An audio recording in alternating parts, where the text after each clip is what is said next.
الحمد لله رب العالمين والعاقبة للمتقين والصلاة والسلام على سيد الأنبياء والمرسلين خاتم النبيين محمد وعلى آله وصحبه أجمعين أما بعد۔ میرے دینی اور ایمانی بھائیوں، بزرگوں اور دوستوں، نکاح جب ہوتا ہے تو اس کے بعد اس کے کچھ اثرات بھی مرتب ہوتے ہیں۔ مثلا جب نکاح صحیح ہو جاتا ہے تو میاں بیوی ایک دوسرے کے لیے حلال ہو جاتے ہیں، وہ ایک دوسرے سے اپنے جذبات، اپنی خواہشات پوری کر سکتے ہیں۔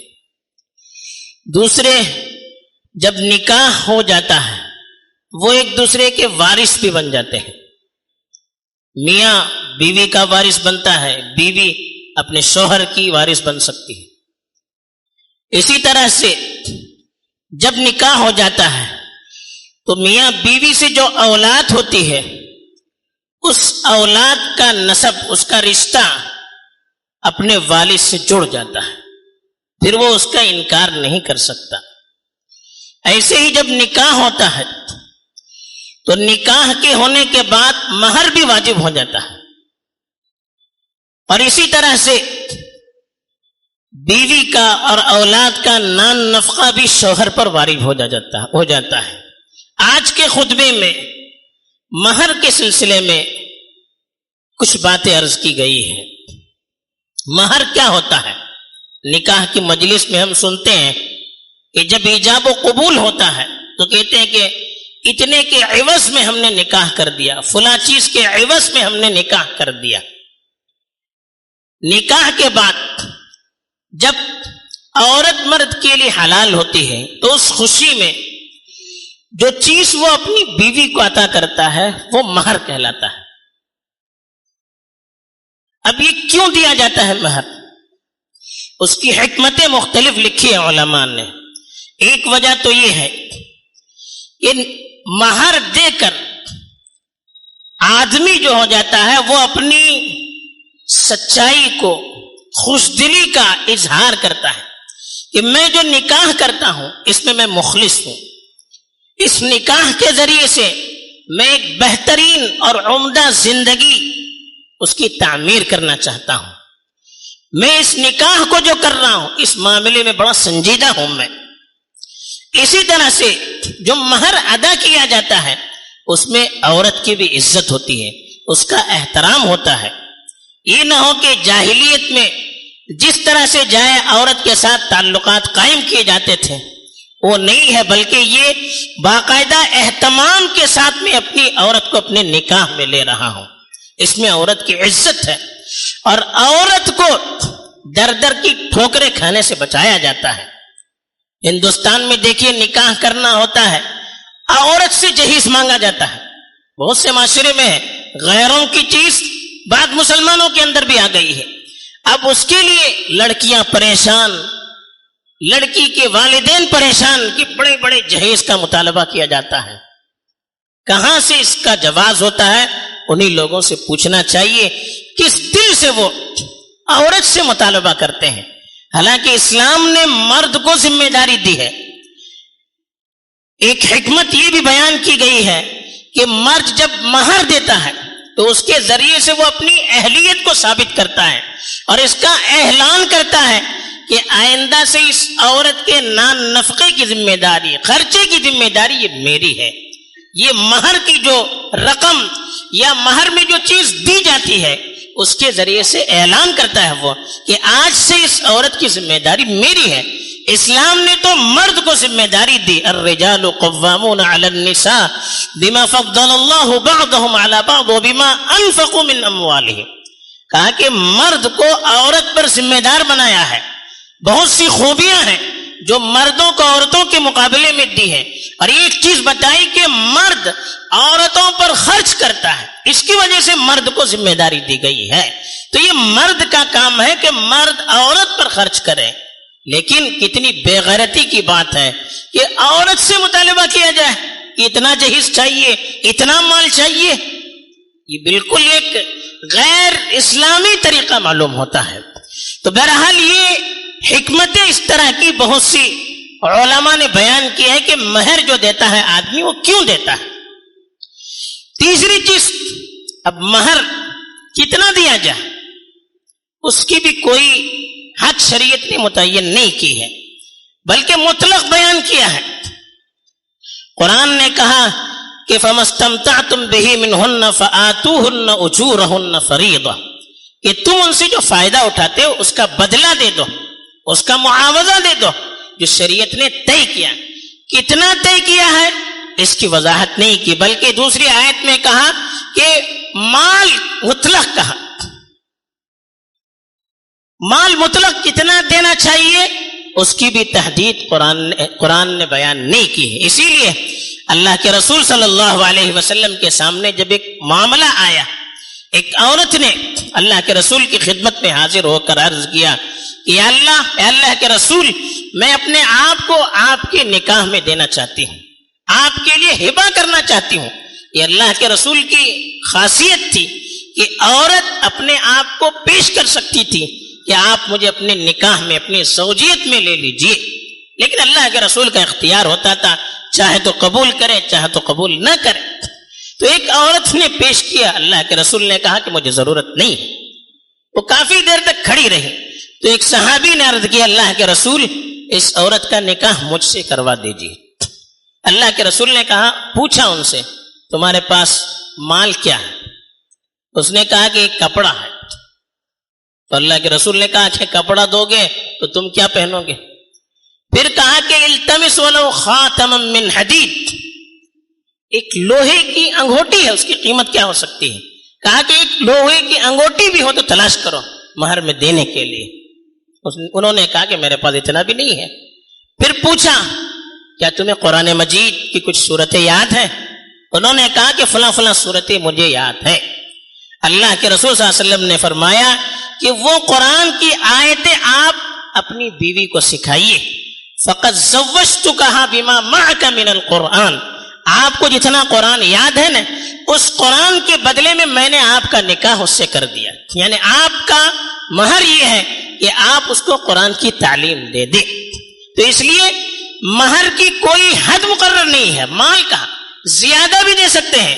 وَآتَيْتُمْ إِحْدَاهُنَّ قِنْطَارًا، کہا کہ آپ کسی کو ڈھیر سارا سونا دیتے ہو تو یہ بھی دے سکتے ہیں، کم بھی دے سکتے ہیں، کوئی حد متعین نہیں ہے.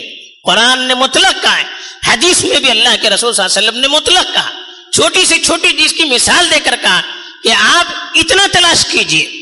بلکہ علماء نے لکھا اس حدیث کی بنیاد پر کہ مہر کے لیے مال ہونا بھی شرط نہیں ہے، بلکہ اس کے عوض میں آدمی اگر کوئی اپنا پیشہ پیش کرتا ہے، مثلا کسی کو کوئی ہنر سکھاتا ہے، تو یہ بھی مہر بن سکتا ہے. جیسا کہ اس صحابی کو کہا کہ آپ اپنی بیوی کو قرآن سکھائیے، یہی آپ کا مہر ہے. لیکن سارے علماء نے اس کو قبول نہیں کیا ہے. لیکن امام شافعی کے نزدیک یہ بھی ہے کہ مہر میں آدمی عوض میں پیسہ بھی دے سکتا ہے، مال بھی دے سکتا ہے، اور اپنی طرف سے کوئی ایسی اجرت جو مال کے علاوہ ہے وہ بھی دے سکتا ہے. تو بہرحال اس کی کوئی حد شریعت نے مقرر نہیں کی ہے. البتہ علماء نے لکھا ہے کہ مہر کی جو مقدار زیادہ سے زیادہ ہو 500 درہم سے زیادہ نہ ہو. اس لیے کہ اللہ کے رسول صلی اللہ علیہ وسلم نے اپنی بیویوں کا جو مہر دیا تو وہ 500 درہم سے زیادہ نہیں تھا. اب 500 درہم علماء نے اس کو بتایا ہے آج کل کے اعتبار سے 1400 گرام چاندی کے برابر ہے، وہ جس کی قیمت 1 لاکھ سے کچھ اوپر ہو جاتی ہے، 1,05,000 آج کے اعتبار سے ہو سکتی ہے. اور کم سے کم جو کہا 10 درہم سے کم نہ ہو. 10 درہم کی جو مقدار علماء نے لکھی 28 گرام چاندی، جو آج کل کے اعتبار سے 2000 سے کچھ اوپر 2100 روپیہ اس کی قیمت ہو سکتی ہے. اس سے کم نہ ہو اور 1 لاکھ سے جو کچھ اوپر بتائے اس سے زیادہ نہ ہو، درمیانی مقدار میں ہو. اور عام طور پر جہاں عرف چلتا ہے، جس علاقے میں جو مقدار چلتی ہے اس اعتبار سے مہر کا حساب لگایا جاتا ہے. تو اتنا مہر کہا کہ آپ اپنی وسعت کے اعتبار سے جتنا دے سکتے ہیں اتنا دے دیجئے. اس سے عورت کی ملکیت ہے.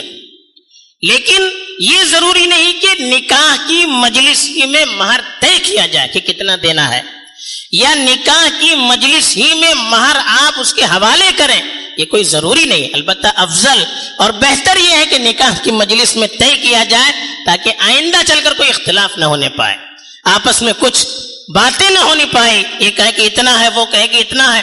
نکاح کی مجلس میں جب سب کے سامنے متعین کیا جائے گا پھر اختلاف کی کوئی گنجائش نہیں رہے گی۔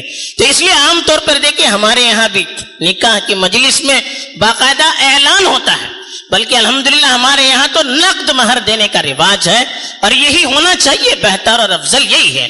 لیکن اگر ایسا نہیں ہوتا ہے تو شریعت میں اس کی گنجائش دی گئی ہے، ان کی اجازت سے آپ مدت طے کر سکتے ہیں، مجلس میں دیں یا فوراً دیں تو اس کو مہر معجل کہتے ہیں، آپ جلدی سے نقد ادا کرتے ہیں۔ نہیں دے سکتے، کچھ وجوہات ہیں تو آپ ان سے طے کر سکتے ہیں، جو عورت کا ولی ہے ان سے طے کر سکتے ہیں کہ اتنی مدت کے بعد میں یہ رقم آپ کو ادا کروں گا، اس کو مہر معجل کہتے ہیں، تاخیر سے دینا، اس کی بھی گنجائش رکھی گئی ہے۔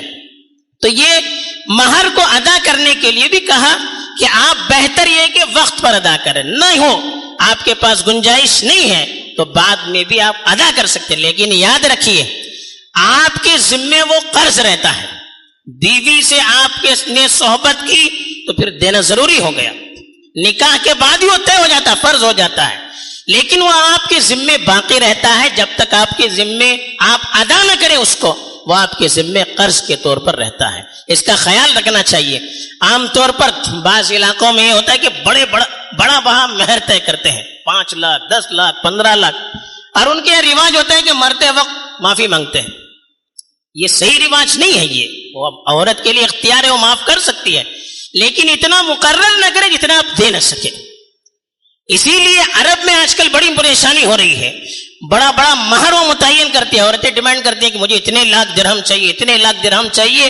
نتیجہ یہ ہو رہا ہے کہ مرد شادی کے لیے بیچارے تیار نہیں ہو پا رہے، اتنا بڑا ہم مہر کہاں سے تیار کریں گے؟ تو اس لیے حضرت عمر سختی سے روکا کرتے تھے، کہتے تھے کہ اگر یہ کوئی بہترین چیز ہوتی، اس میں عزت ہوتی، مہر کے زیادہ دینے میں عزت ہوتی، تو اللہ کے رسول صلی اللہ علیہ وسلم اپنی بیویوں کا مہر بہت زیادہ دیتے، لیکن انہوں نے 400-500 درہم جو ہوتے ہیں اس سے زیادہ انہوں نے مہر نہیں دیا۔ تو اس لیے حضرت عمر باقاعدہ روکا کرتے تھے کہ بہت زیادہ مہر نہ دیا جائے، اور وہ اس کی علت بھی بیان کرتے تھے کہ عورت اگر زیادہ کا مطالبہ کرے گی تو مرد کے دل میں اس کے خلاف ایک دشمنی ہوگی، اب وہ اس پر کوستا رہے گا، زندگی بھر وہ بدلہ لیتا رہے گا، دل صاف نہیں ہوگا اس کے لیے، اس لیے کہ اتنا بڑا مجھ پر مہر کا بوجھ اس نے ڈالا ہے تو اب اس کا بدلہ لیتا رہتا ہے، دشمنی اس سے پنپنے لگتی ہے۔ تو اس کی وجہ سے حضرت عمر رضی اللہ تعالیٰ عنہ اس سے روکا کرتے تھے۔ تو یہ مہر کے سلسلے میں تفصیل بیان کی گئی ہے۔ اور ایک ہوتا ہے مہر مثل، اگر مان لیجئے کسی کا مہر نکاح میں متعین نہیں کیا گیا، اب اس سے صحبت ہونے کے بعد مہر مثل واجب ہو جاتا ہے۔ مہر مثل کا مطلب کیا ہوتا ہے؟ جس عورت سے آپ نکاح کرتے ہیں، اب اس کے رشتہ داروں میں اس کی بہن ہے، اس کی پھوپھی ہے، یا اس کے خاندان کی جو عورتیں ہیں جو اس کے ہم پلہ ہیں، عقل کے اعتبار سے، خوبصورتی کے اعتبار سے اور مال و دولت کے اعتبار سے جو اس کے ہم پلہ ہیں، ان عورتوں کا جو مہر ہے اتنا مہر دینا آپ پر فرض ہو جاتا ہے۔ اسی لیے دیکھیں قرآن میں تو یہاں تک لکھا ہے کہ اگر آپ نے کسی عورت کا مہر متعین نہیں کیا، اس کی طلاق، اس قرآن حدیث میں اللہ کے رسول صلی اللہ علیہ وسلم نے ایک فیصلہ کیا کہ ایک عورت کا انتقال ہو گیا، حضرت عبداللہ ابن مسعود کے پاس یہ کیس لایا گیا، ایک عورت کا نکاح ہوا اور مرد کا انتقال ہوا، مجلس میں مہر متعین نہیں کیا گیا تھا، تو حضرت عمر نے فرمایا، حضرت عبداللہ ابن مسعود نے فرمایا کہ اس پر مہر مثل واجب ہے، یعنی اس کی وراثت سے پہلے اس کو مہر دینا پڑے گا، جو اس عورت کے ہم پلہ جو عورتیں ہیں ان کو جتنا مہر دیا گیا تھا اتنا مہر اس کو دینا پڑے گا، اس کے بعد وراثت تقسیم ہوگی۔ تو ایک صحابی تھے حضرت معقب بن یسار، انہوں نے کھڑے ہو کر کہا کہ اللہ کے رسول نے بھی ایک صحابیہ کے بارے میں یہی فیصلہ کیا تھا۔ حضرت ابن مسعود کو بڑی خوشی ہوئی کہ میرا جو فیصلہ ہے اللہ کے رسول صلی اللہ علیہ وسلم کے فیصلے کے مطابق ہے۔ تو اسی لیے کہا کہ اگر مہر آپ نے طے کیا اور نکاح ہوتے ہی اس سے صحبت سے پہلے ہی آپ کا انتقال ہو گیا تو مہر واجب ہو جاتا ہے. طے بھی نہیں کیا تب بھی اس کا مہر دینا نکاح کے بعد واجب ہو جاتا ہے. اگر آپ نے کسی کو مہر طے کیا اور صحبت سے پہلے اس کو طلاق دے دیا، وَإِن طَلَّقْتُمُوهُنَّ مِن قَبْلِ أَن تَمَسُّوهُنَّ، کہا کہ اگر آپ نے اس سے صحبت کرنے سے پہلے طلاق دے دیا فَنِصْفُ مَا فَرَضْتُمْ، آدھا مہر دینا پڑے گا. آپ نے کسی عورت سے نکاح کیا اور مہر متعین کیا، اب اس سے صحبت کرنے سے پہلے آپ نے اس کو طلاق دے دیا، تب بھی آپ نے اپنی طرف سے دیا تو آدھا مہر اس کو واپس کرنا پڑے گا. تو بہرحال یہ مہر کے بارے میں اس طرح کی تفصیلات ہیں، تو ہمیں اس کا خیال رکھنا چاہیے کہ مہر بھی ایک عورت کا حق ہے، عورت کو دینا ہوگا. عورت کے والدین کا حق نہیں ہے، وہ عورت کا حق ہے. اگر وہ اپنی طرف سے ڈیمانڈ کرتی ہے اتنا مہر مجھے چاہیے تو آپ کو دینا پڑے گا. اگر آپ نے وقت مہر نہیں دیا مجلس میں اور عورت آپ کو قریب آنے سے منع کر رہی ہے، یہ اس کا حق ہے، وہ کر سکتی ہے، لیکن ایک مرتبہ آپ کو قریب آنے کی اجازت دے دی پھر وہ منع نہیں کر سکتی. اس طرح کی چیزیں اہمیت کے لیے بیان کی گئی ہیں تاکہ معلوم ہو جائے کہ نکاح جو ہوتا ہے کوئی کھیل تماشا نہیں ہے، بہت بڑی ذمہ داری اس کے ذریعے سے عائد ہوتی ہے، اس کا ہمیں خیال رکھنا چاہیے. باقی بہت سی تفصیلات ہیں، آپ اپنے علماء سے رجوع کر کے اس سلسلے میں معلومات حاصل کر سکتے ہیں. اللہ تعالیٰ توفیق دے. آمین. وآخر دعوانا الحمد للہ رب العالمین.